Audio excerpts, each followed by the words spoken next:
Hola, buenas tardes, ¿cómo están? Estoy con mi gran amigo Juanjo Ruiz, cirujano plástico, doctor de las estrellas, le digo yo. Juanjo, ¿cómo estás? Bien, gracias a Dios. ¿Cómo has estado tú, el cirujano de la mano? Bien, también. Juanjo, quise platicar contigo hoy y transmitirlo con nuestros pacientes los temas que nos atañen en esta actualidad, en la contingencia por este virus tan tremendo que nos ha pegado. Entonces se me ocurrió conectarnos con ellos, platicarles cómo ha cambiado nuestro actuar en el consultorio, cómo han sido las cosas, sobre todo ahora que se empieza a ver la reactivación de la vida diaria como era antes. No creo que lo hayamos logrado todavía, pero hemos notado un poco más de movimiento. Tenemos que ver de qué forma nos acostumbramos nuevamente a trabajar, a ver a nuestros pacientes. ¿Cómo ha sido todo esto para ti? Hemos cambiado, como te comentaba antes, desde incluso antes que las autoridades mexicanas empezaran a implementar normas. Ya existía esto en otros países, ya está causando estragos en el área médica. Entonces implementamos ciertas medidas para tratar de disminuir contagios. Afortunadamente, tanto tu especialidad como la mía, estamos en una situación privilegiada en el sentido que somos la primera línea de combate a enfermedades infectocontagiosas. Son prácticamente accidentes traumáticos de gente previamente sana, quizá en cuestión de mano. Lo que yo hago, cirugía reconstructiva y estética, son pacientes sanos. Entonces, el que viene contigo generalmente no es alguien que presente síntomas, porque estaría en su casa sintiéndose mal. Pero tenemos que considerar a veces que hay gente sin síntomas, asintomática, que puede ser portador y que puede estar contagiando. Entonces, ¿qué cambios ha habido? Yo creo que han sido puros cambios positivos. El ejemplo es aquellos de la vieja guardia, los doctores que te hacían esperar 2 horas para atenderte. Yo creo que eso es obsoleto. Ya no puedes tener una sala de espera llena de pacientes, los tienes que atender puntualmente, tienes que hacer tu consulta más ágil, tienes que restringir el tránsito de tanto paciente que no va a consultar realmente a tu consultorio. Por ejemplo, viene un paciente de mano que ya tiene edad avanzada, quizá necesite un acompañante que lo vaya cuidando, acompañantes, pero son situaciones especiales. La mayoría puede entrar por su propio pie, puede acudir solos. Hemos implementado desde hace 2 meses un cuestionario, tanto pacientes de primera vez como pacientes subsecuentes, que está estandarizado, uno no lo inventa, y hay asociaciones que los han recomendado el hecho de preguntar si el paciente que viene a consultar ha tenido cualquier síntoma respiratorio, tos, escurrimiento nasal, fiebre, las últimas 2 semanas. Si la respuesta es no, ahora viene la otra pregunta. ¿Alguien con el que vivas has estado en contacto con personas con síntomas? Sí. Bueno, como yo no atiendo realmente urgencias en el consultorio, puedes posponer esa cita hasta que se sienta bien 2 semanas después. Es lo más prudente que puedes hacer. La gente que acude, que dice, no he convivido con alguien con síntomas, yo no he tenido síntomas, viene, se le atiende puntualmente, se restringe un familiar, un acompañante por paciente, y están todas las medidas de higiene que puede ser posible dentro de un consultorio médico. Recuerdo a los pacientes, aquí estás más seguro que yendo al supermercado a comprar comida, claro, simplemente porque hay menos gente transitando aquí, porque se toman medidas más estrictas. Cualquier superficie entre pacientes se desinfecta, diariamente se desinfecta todo el consultorio, semanalmente hay fumigación. Entonces tratas de disminuir todo. Nuestro personal está en áreas amplias, que nuestras colaboradoras, que no permite ese contacto estrecho que se tenía antes. Claro, ¿verdad? Sí. Creo que son lecciones muy válidas. El común denominador, yo creo que en todas las áreas de la salud va a ser ese. Disminuir el número de pacientes en las salas de espera. En mi caso, por ejemplo, todas las asistentes que estaban antes ya no están, está una por turno. no se les permite a los pacientes aglomerarse en una sala de espera, siempre sanitizados, siempre con su mascarilla y cuando sea posible una careta. También se están restringiendo los pacientes que han tenido sospechas, ¿verdad?, que han estado contagiados. Pero a lo que iba esto es, tenemos que reactivarnos y tenemos que comunicarles a gente que confía en nosotros para sus tratamientos, que hay formas en que los sigamos viendo, en que los sigamos atendiendo, ya sea en el consultorio o en las salas de emergencia. Fíjate que cuando platicaba contigo antes de todo esto del video y de la grabación, me vino a la mente un caso que me llamó hace 10 días.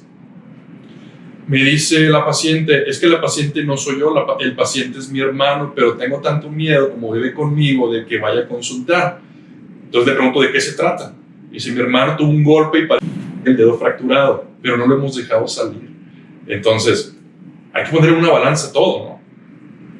Hay menos riesgo de contagio aquí en un consultorio, como tú lo dijiste, que en un supermercado. Ahora, es una urgencia realmente.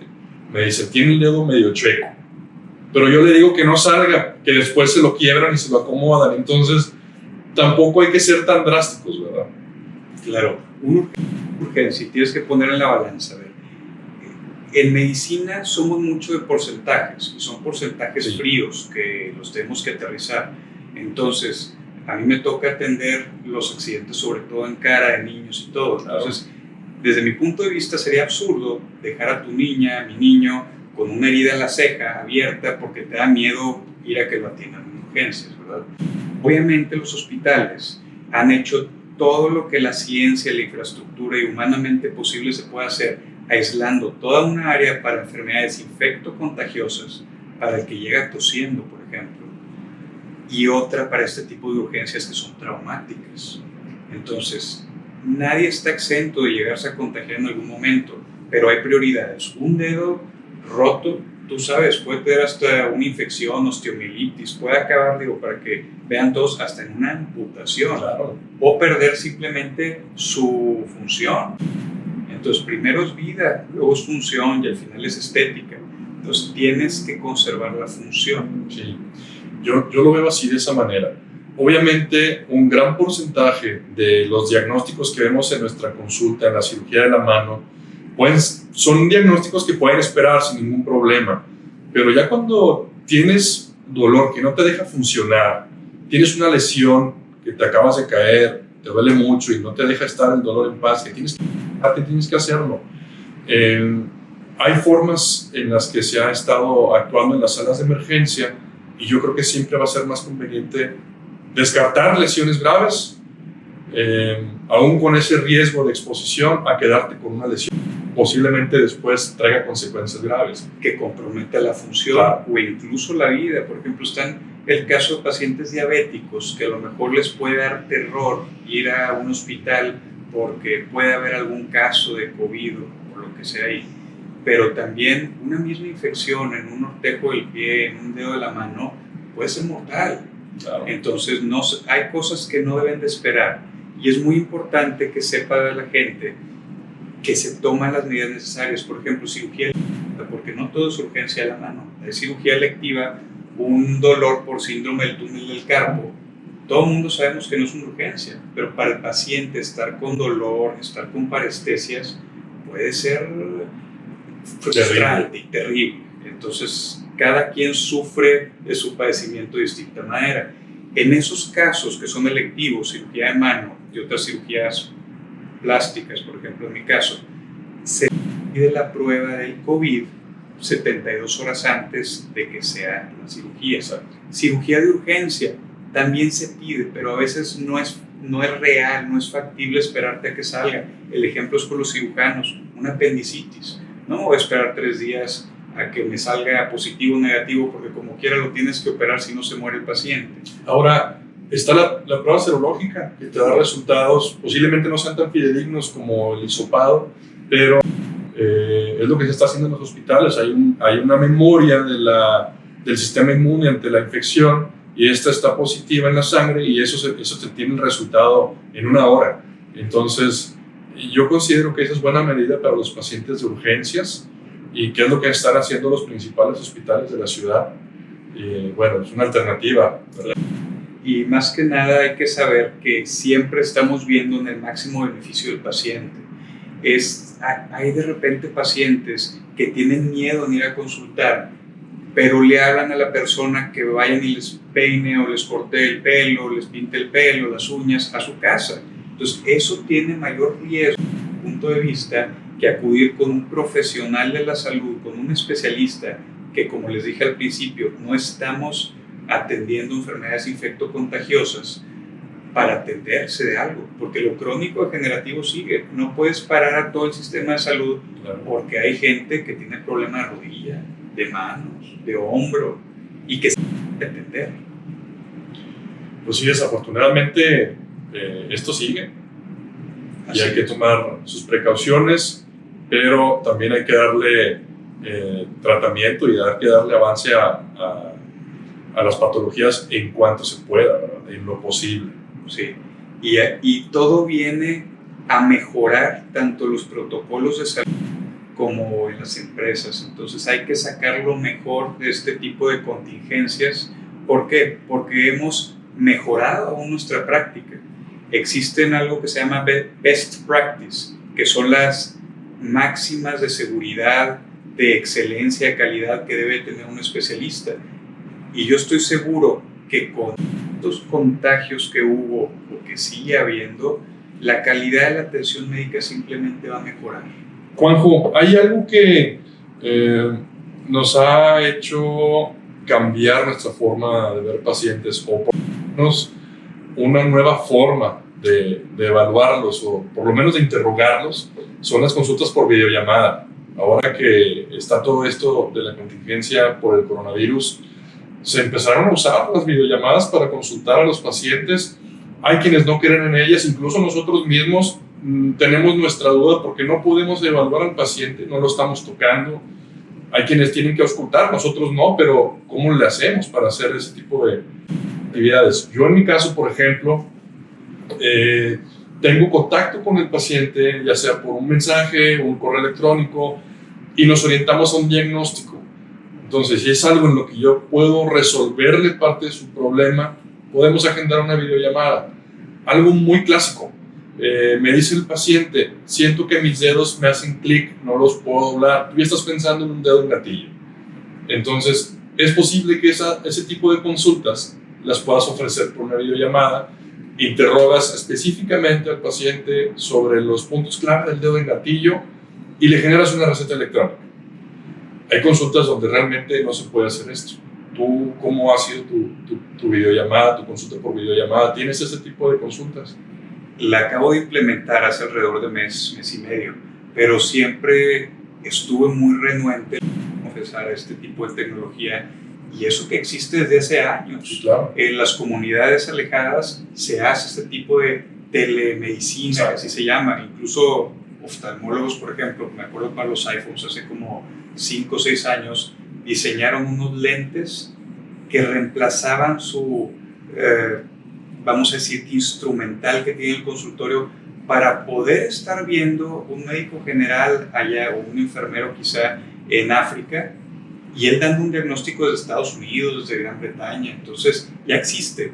Ahorita con herramientas tipo Zoom y Skype y otras cosas, nos permite a gente que quizá no pueda venir a consultar por la razón que quieran, desde por miedo de salir, desde porque están postrados en cama, porque están retirados en otro país, en otra comunidad, podemos dar un diagnóstico. Algo muy importante que tú dices es que haces preguntas encaminadas a buscar cuál es el problema del paciente para posteriormente resolverlo. Eso es lo que dan 11, 12, 13 años de estudio para poder hacer eso. Entonces, lo ideal nunca va a ser reemplazable, que es estar frente a frente con el paciente, como decían los maestros, ver, tocar, oler, hablar. Aquí lo que puedes hacer es, mediante un interrogatorio dirigido, enfocarte a mucho. En el caso de la cirugía plástica, estética, es un poquito más íntimo porque tienes que ver fotografías y eso.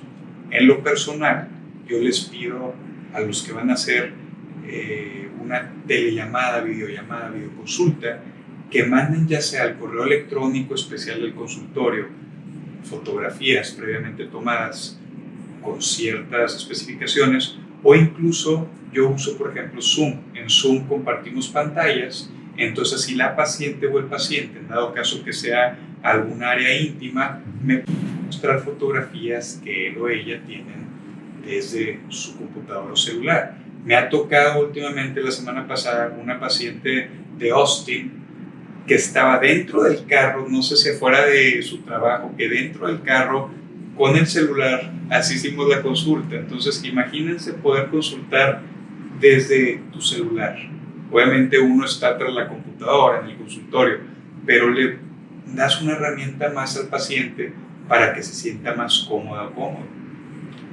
Sí, claro, me imagino que es difícil aceptar que esto puede ser posible, sobre todo estando del lado del paciente, la verdad, porque te puedes poner en su lugar y decir, ¿cómo me vas a consultar a través de una pantalla? Y bueno, sí es posible en ciertos casos ofrecer videollamadas a los pacientes. Siempre sería bueno, como dice Juanjo, una llamada o un mensaje previo para tratar de establecer si es una herramienta válida para ustedes. Pero en la gran mayoría sí lo es. Y seguimos ofreciéndola para protección de nuestros mismos pacientes, protección nuestra, una consulta por videollamada. Y bueno, dentro del consultorio de las dos especialidades, quería mencionar también que el riesgo que no existe es que hay especialistas que están expuestos continuamente a las áreas COVID, ¿verdad? Ni tú en tu caso tienes especialistas en neumología aquí dentro del consultorio, ni pacientes que vengan a verte por esa razón. Entonces siéntense con toda la confianza a visitar al doctor Juanjo o a un servidor, sabiendo que está en un área que está sanitizada, que está cumpliendo con las normas de salud y que los estamos cuidando sobre todo a ustedes para que se sientan cómodos y tranquilos. Algo muy importante es todos los especialistas que somos puramente quirúrgicos, porque finalmente tú puedes hacer una videoconsulta, le puedes pedir los estudios pertinentes de imagen en dado caso que los necesites, y luego ya citas al paciente ya habiéndolos visto y todo directo a la cirugía para resolverle un problema. Entonces te estás evitando ciertos contactos o exposición de los pacientes. Claro. Cuando tú trabajas exclusivamente en quirófano, estás en el, vamos a decir, más sanitizada, más limpia, más hermética de toda la ciudad. Problema cuando estás trabajando en urgencias o aún más, la gente que tiene la necesidad de trabajar en terapia intensiva, ellos son los más expuestos. Menos expuestos somos realmente los que vemos pacientes sanos. Y bueno, quiero despedirme nuevamente saludando a Juanjo, cirujano plástico, cirujano reconstructivo, quien ofrece un nivel de atención de clase mundial. Y bueno, no se olviden de seguir tomando todas sus precauciones, guardando su sana distancia, usen su cubrebocas en lugares concurridos y no se olviden, las urgencias se siguen atendiendo. Seguimos viendo pacientes dentro de lo posible y bueno, que tengan ustedes todos una muy buena tarde y saludos, seguimos viéndonos por aquí. Gracias, Juanjo. Muchas gracias a todos, gracias por la invitación y cuídense todos sus manos, así como nosotros nos las cuidamos para atenderlos, cuídense sus manos con alcohol, con desinfectantes, es lo mejor que pueden hacer. Mucho lavado de manos, lavarnos las manos como obsesionados. Y esto va a reducir drásticamente el número de infectados y contagios. Acuérdense que cada que tomamos una cosa que está en el suelo, que está en sitios públicos, es potencialmente contagioso. Entonces, protéjanse mucho y cuídense. Laven el celular.